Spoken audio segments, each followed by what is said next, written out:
Welcome to In or Out, a rapid-fire game where we determine where we stand on a handful of NBA topics.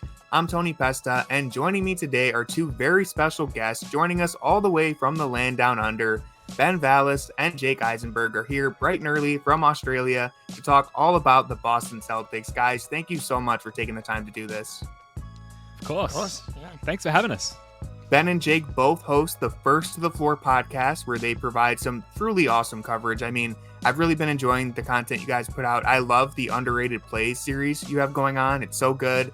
Probably going to steal it and do a Cavs version of it. So thank you so much for giving me the idea.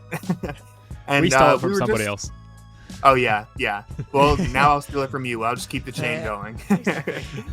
We were just discussing this before we started recording, but as it is morning in Australia and the Celtics are getting ready to play, I could only imagine what it would be like if I was watching the Cavs that early on in my day and they just went ahead and ruined the rest of the day for me. But thankfully for you guys, the Celtics don't lose many games. Unless, obviously, Dean Wade is on the other team. In that case, they might struggle a little bit. Here we go.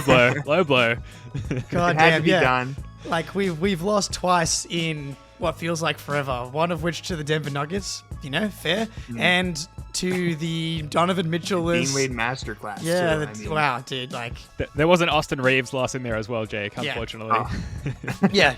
Yeah, two of our losses have come at the hands of two white men that have ripped the hearts out of, which hits some Boston fans especially hard. Definitely. But yeah, other than that loss to Dean the Destroyer, Boston has absolutely run away with the first seed in the Eastern Conference. I know as a Cavs fan, other Clevelanders might call this treason, but I think the Celtics team is just fun to watch. I mean, top to bottom, they're as bulletproof as you could realistically make an NBA team, and a major reason for that is someone named Derrick White, who has gained somewhat of a cult following among NBA fans. So let's start here. Are you in or out on Derrick White being the ultimate role player? Whoever wants to start first can take the charge. I think I gotta take this one. Yes. Yeah, so he has become known as the mistress on our show in our community because I fell in love with Derrick White despite having a wife in my life, and she was like, "You keep talking about this Derrick White guy a lot." But yeah, I mean, we're obviously in on him being the ultimate role player. It feels like role player almost might be. It depends on everyone's definition of role player. Because on any given night, he can kind of scale up to being like one of like the main usage guys on the Celtics, or he's happy taking 7 shots. He is the ultimate role player. Like, I compare him to Aaron Gordon, Andrew Wiggins, which hurts to say because he stole a title from us too. But Iguodala, Kyle Lowry. Going back over the last 5-10 years of like the third or fourth guy, this role player that can step up in any game or just play his role, play good defense, take 10 shots or less. He can kind of do anything. Yeah, a role player, they typically excel in one, maybe 2 aspects of the game. Derrick White, actually, I challenge you to tell me what Derrick White doesn't excel in as far as aspects of the game. He's 96th percentile league-wide in block percentage per cleaning the glass, so great defensively. He's 89th percentile league-wide in points per shot attempt. Great offensively, shooting 40% from 3 on just under 7 attempts. Like, across the board, Derrick White has been incredible. And then just anecdotally, is apparently an awesome guy. We've had his dad on the show multiple times. Oh, wow. And he's always really generous with his time on our show. So the whole White family have been incredible for the Celtics organization. They're great. Man, that's awesome. I love that you brought up. I mean, he just does everything. The stat that I wanted to pull here, because I was just looking through it, in basically the same number of games as these other guys, Derrick White has more blocks than Jarrett Allen this season, more assists than Stephen Curry, and he has hit more three-pointers than James Harden, which is just absurd to have a talent like that next to have that guy be your role player. That's crazy. That's absurd. But you know what else is absurd? And I don't want to move off Derrick White too fast in case you had other things, but then I just had to talk about something else that's absurd, which is Luke Kornet and his ability to contest 3-point shots because he's not really contesting them, but this is something that's been going on for a while and it has recently come back into the discussion. So I have to know, are you in or out on his defensive strategy? Is it as effective as Derrick White? Here's a stat for you on the Kornet Kontest. It's funny 100% of the time. It's Yeah. always hilarious. There you I'm go. completely in on just the science behind the Kornet Kontest, which is if you obfuscate your view of the rim, then you can't visualize your target. You can't see your target as a shooter. Yes, and I know Jake's going to touch on this. You might completely take yourself out of any form of rebounding position, but it is always a hilarious sight to see. I was trying to do some research on this. The data is limited on the Kornet Kontest, but from a Reddit post from a year ago, they say the league average on wide open threes was 38%. The percentages on shots against the Kornet Kontest at that time was 27%, or 5 of 18. Wow. So the data is there, indicates the Kornet Kontest is elite. I hate it. I hate it so much. It's like maybe one of the only things about this Celtics team that I don't like is the Kornet Kontest because it doesn't work. It's the same as any other contest. Small sample size. I don't believe the science. I'm a Kornet eclipse denier. This the amount of times where he Kornet contests, and the rebound goes exactly where he was. It may even happen against the Cavs. Maybe it was That'd be frustrating. Phoenix. It's Phoenix, and we still get the rebound a lot of the time, but I'm like, dude, you're not impacting it. It's just, and the problem is our own NBC Sports Boston, our broadcast team, ban Vallis, encouraging this to continue to keep happening. And instead of someone being like, you know what, here's film of you just leaving where the rebound is going every single time. So I'm out on the Kornet Kontest. Wow, we have a split here for the first time. That's great. You know what? I'll be the tiebreaker here, and I will agree. It's fun, but I am also out because there's no way to impact the shot.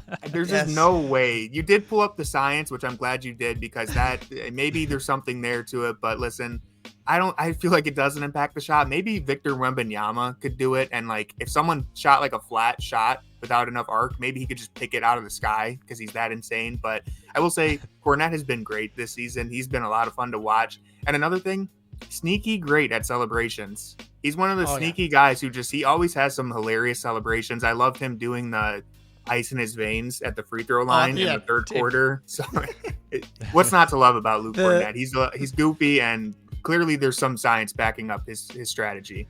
The best ever celebration that he did, in my opinion, he threw down a dunk, and he did the Stromile Swift little bird celebration, and so that's at the top of my list of favorite celebrations.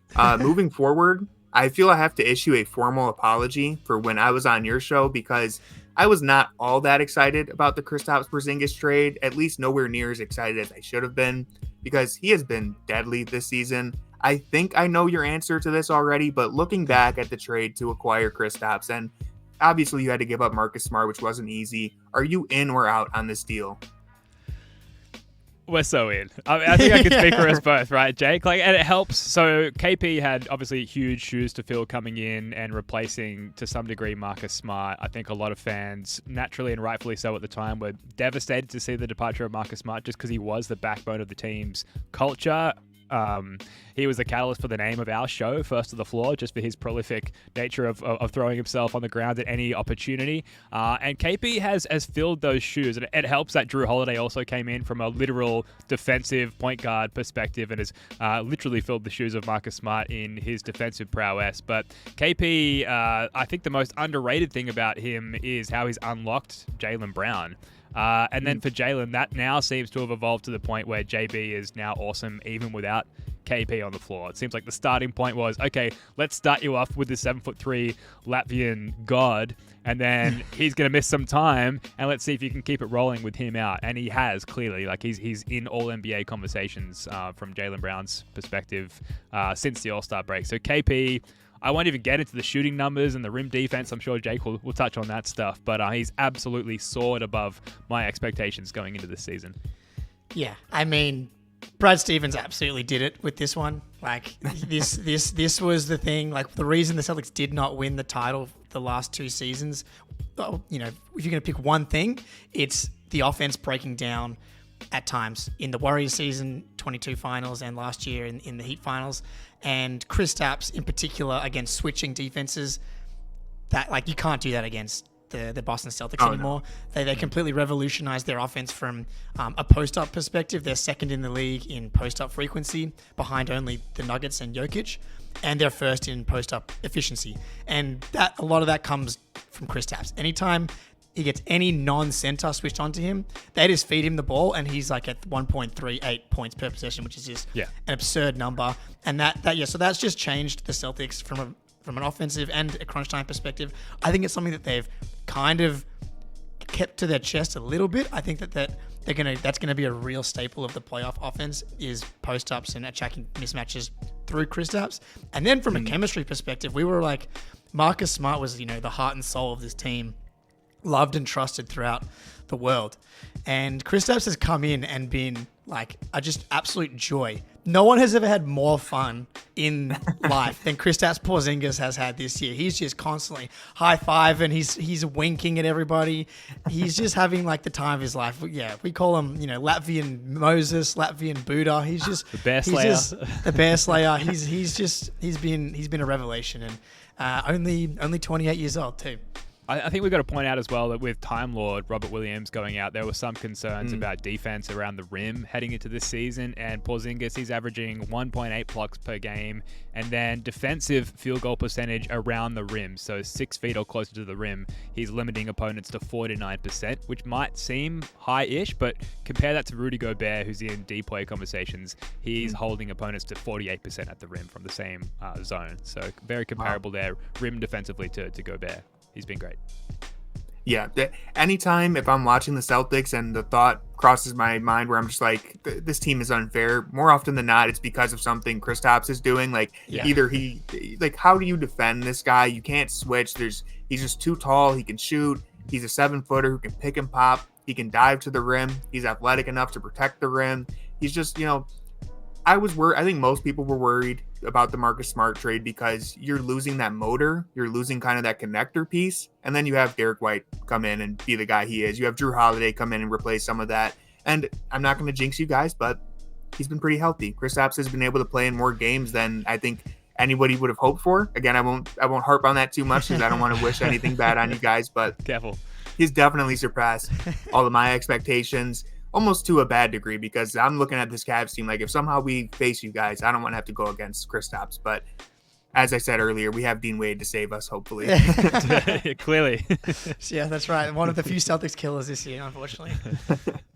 So we have 2 topics left here, and this one is maybe the most interesting to me. And again, I won't try to jinx anything, but it feels like all of the cards are falling exactly right where the Celtics squad would want them. You're just a complete team through and through. So I want to know, is this Boston's best shot at a title? Is this the peak for how good the roster can get? I mean, it's hard to say it is not the peak, considering that they're on like an historic pace right now. Like the point differential, the net rating is on par with like the 16-17 Warriors. So it's hard to say that this is not the peak, but I will say part of why they're so good this year is that Jaylen Brown and Jason Tatum are now 26 and 27 years old. And it's been a joke on the internet that Jason Tatum's 19 for his whole career because he's been successful for so long at such a young age. But that was kind of the whole point, was that like, this is already how good he is. This is how good he's going to be. And both Jaylen Brown and Jason Tatum have gotten better again this year. Jaylen Brown in particular has surprised a lot of people. Me, especially, in that, like, I was like, okay, we're pretty much at the Jaylen Brown peak here. The decision-making, stuff like that, the left hand, the ball handling, that's kind of stuff that, if it hasn't gotten better yet, probably doesn't get better. But, I mean, he's taken a massive leap from a playmaking, decision-making, and finishing perspective with the left hand. So, those guys are getting better. They're still only 26, 27. And then you look at, this is the first year with this iteration of the Celtics. So, as good as the Celtics have been, every player on the on the top 6, Tatum, Jaylen, Horford, Porzingis, Derrick White, Jrue Holiday, every player on that team has gone through their own adjustment period. Start of the season, Jaylen Brown looked a little bit lost. Jrue Holiday for the first 40 games wasn't quite himself. He's been ridiculous lately. Porzingis and Derrick White have kind of been probably the most steady and like fit the easiest. And then even Tatum has kind of had to figure out, where do I take over? Where do I fit? Like, I was averaging 22 shots a game last year. I'm taking 19 this year. So they've all kind of gone through their own adjustment period. So I do think that there's an argument to be made that like next year they can be better. On the other end, you've got Horford 37, Jrue 33, so there's an age thing here, but like Derrick, Jalen, Jason, Porzingis are all like smack bang in their prime or like entering their prime, plus the chemistry piece. I do think there's an argument to be made that they can at least be as good, if not better, next year. Yeah, I think you pretty well hit on everything there, Jake. In terms of how the salaries and contracts all line up, literally all my bullet points here. Sorry. As far as like how the salaries and contracts line up with the new CBA changes, we're lined up to run the same squad back next year. I would add to that one of the most stressful parts of this season has just been hoping and praying that Porzingis stays healthy, which touch wood he has to this point. And the idea of doing that again all over next year, a whole nother season of kind of enjoying it, but also at the same time holding our breath to ensure that the Latvian Moses stays healthy is stressful. And I remember in 2009 when KG went down, it was devastating, but we'd already won a title at that point, and it definitely took some of the burn off, the singe of that injury, knowing that we'd just come off a title. So while the window extends to next year, getting a title this year is like critical in terms of our enjoyment next year, I think, as well, Jake. Oh, absolutely. I mean, yeah, like it's absolutely lining up. I mean, the Eastern Conference has kind of been decimated. I mean, I can honestly shout out the Cavs. I don't know how they've survived this season the way that they ridiculous. have. Like every talk about. I mean, we've had guys going through adjustment periods. You guys have had broken jaws and injections in the knees. Like you name it. Like, oh yeah, it's everything. been terrible. The Cavs but yeah, get hit in the face more than any other team in the NBA. Sometimes they hit. I don't know if you've seen the recent one, but Donovan Mitchell got hit in the face with Tristan Thompson. So sometimes it's friendly fire. Dude, we had our own battles with Tristan Thompson after he left the Cavs as well. So yeah, Tristan Thompson comes back from being suspended from steroid use, which shout out to him. I'd be using steroids at this point as well. So, but yeah, he comes back, just direct elbow to the face. But yeah, so like brutal. Side shout out to the Cavs. Like the fact that they're still like have won as many games as they have, is crazy. Yeah, it's been such a roller coaster season for the Cavs. But all the points you guys made about Boston, great points. I agree 100%. It's like when you look at this, you never know, like even a year in advance in the NBA, what the landscape of the NBA is going to look like. Things could change so quickly. I think it's a very interesting thing to watch because there's a scenario where Boston could be in the next, 3 or 4 finals. And then there's a scenario where maybe this is their best shot at it. So You never know. Heading into our final topic here, and one of the potential roadblocks that could stop this Boston team from winning the championship, something that could face them in the first round of the playoffs, it would be a rematch with the Miami Heat, who are currently in jeopardy of being a play-in team. And just for good measure, even the Philadelphia 76ers could end up facing Boston in the first round, which would be interesting if Joel Embiid comes back. Now, I feel like you would be less, I won't say that either. I think you'd be favored in both matchups pretty heavily, even if Embiid did return, but I'll let you guys talk on this. Are you in or out on facing the 76ers or the Heat in round 1 of the playoffs? Ben, you go.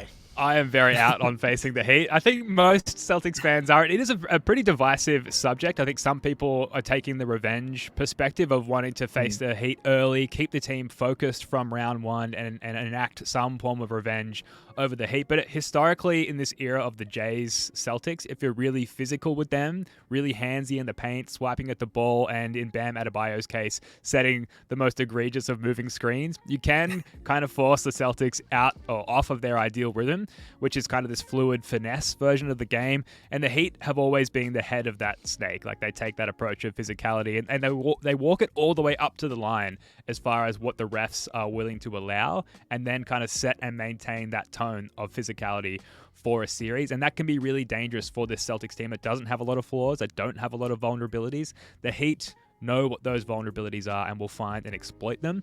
They do have some good playoff personnel. Obviously, Jimmy Butler is an incredible playoff player. Hasn't been very present in the regular season thus far. Hasn't played a lot of games, but he's going to be ready for the playoffs. And then of all the people to have at the helm of that kind of roster going up against the Celtics in a playoff series, Eric Spoelstra, I just know that he has like the plans hidden in a safe, buried in a bunker under Pat Riley's house, ready to crack open and use against us when the time comes. So terrified of the Heat still, unfortunately. Yeah, I think if we were to match up with either firstly the Heat, they're like the bottom of my would like to face them rankings. They're like, it's a ridiculous reward for a team.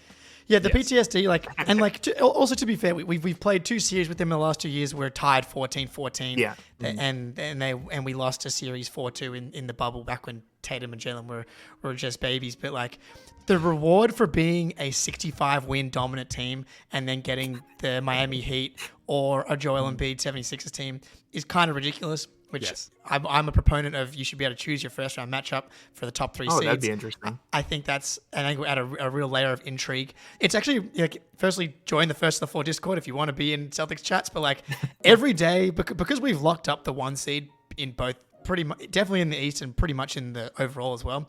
Everyone out is every day. We're talking about the standings moving in this way, that way. But like, according to playoffstatus.com, the Heat, Sixers, and Pacers all have between 27 and 29% of being seeds 6, 7, and 8. So it's just like there's no way of knowing where each team is going to fall right now.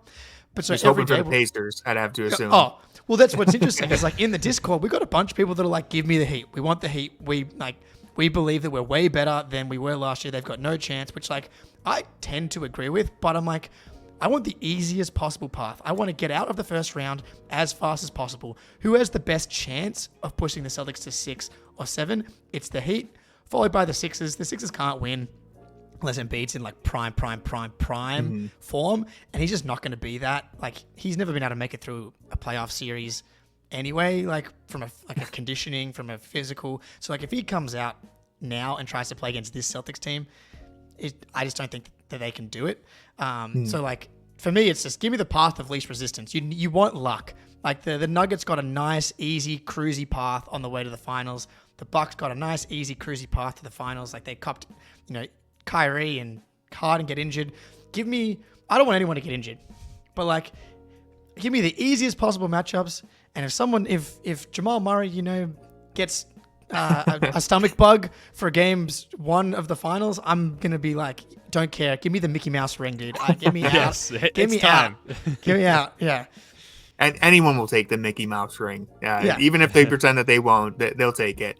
But no, Exactly. those are all really good points. I think there's a lot of factors to it because on one hand, I see the concept of wanting to face Miami in the first round, kind of exercise those demons. I could only imagine the kind of mental advantage this Celtics team might have of being like, hey, that team beat us last year. Now we just crushed them in the first round. And it's like, it's proof that this team is different. We're better this year. And it kind of builds momentum for the run. But you also want to be banged up after the first round. And you definitely don't want to, for whatever reason, you just don't want to face Jimmy Butler in the playoffs. They just always flip a switch. The 76ers, I wouldn't be as worried about, even though healthy Embiid would be interesting. I think for the Celtics, like you've been there, you've already beaten them. And I don't think the 76ers they've been such a train wreck the last few weeks or a month or whatever without Embiid that I don't think they've ever really shown that they can just flip a switch like that. So, those were all great points. I definitely wouldn't be signing up for the Miami Heat either. Thankfully, the Cavs could end up on the better end of that bracket. So hopefully we'll be doing this again when we're previewing the Eastern Conference Finals between Boston and Cleveland. I'd love that. No shots fired, but like I would love that so much if we ended up playing Cleveland in the conference finals. Hey, I would just be happy to be here. Us too. Yeah. That's all for this episode of In or Out. I want to thank Ben and Jake so much for joining. It was a lot of fun, guys. And listen, even if you're a Cavs fan and you come to this channel for Cavs content, I'd highly, highly recommend checking out First to the Floor. All the links to their channels and their Twitter will be included in the description, so please check it out. And if you enjoyed this show, please consider hitting subscribe, drop a like, and leave a comment with your thoughts on every topic we discussed today. And with all that being said, go Cavs.